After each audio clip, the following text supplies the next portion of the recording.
transformative action and allow us to come up with creative solutions and enabling space for creativity, for engagement, for dreaming, and to enable people to imagine the future that they would like to see.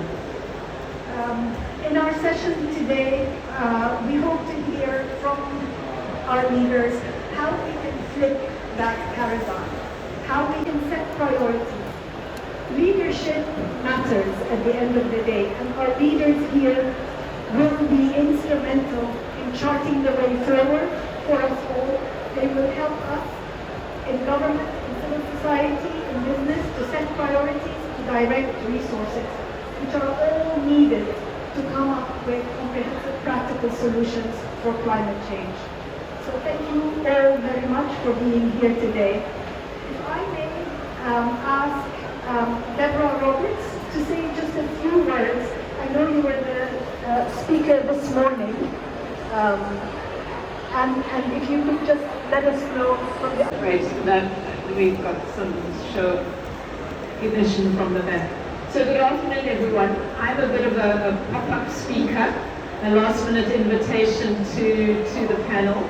And really I wanted to bring to you some of the key messages from the science, which is so influential during the course of the negotiations. If you've attended the negotiations or many of the side events, many people referred to our reports. One of our big messages, if we want to undertake transformational change in response to climate change, we need a whole of society approach.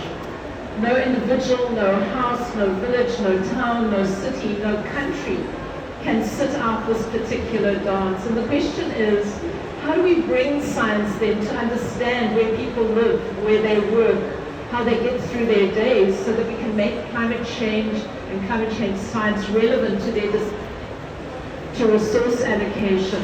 And this is where culture and heritage becomes so critical in understanding the landscape in which people exist, and live their lives and make their decisions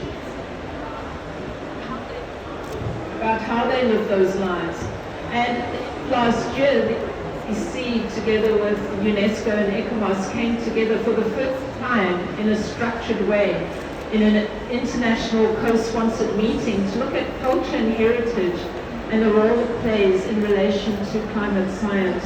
And so I think this is an important effort in terms of the work that we're doing between the scientific community, bringing the social sciences, and understanding of culture and heritage is an important context for action, is an important motivation for action. And hopefully we'll see some of that messaging being drawn into the first special report that's going to be undertaken in the next assessment cycle, which will be the special report on cities. Because the majority of us live our lives and work in the world cities, and culture and heritage is a critical backdrop to that. So hoping that we'll see these two communities come together to drive more transformational change using our understanding of culture and heritage and climate science together. Thank you very much. For this support, for their support of this extraordinary event, possibly the first ever multilateral high-level meeting on culture at a COP in the framework of the COP presidency. So I think that deserves a round of applause. I think we're making history.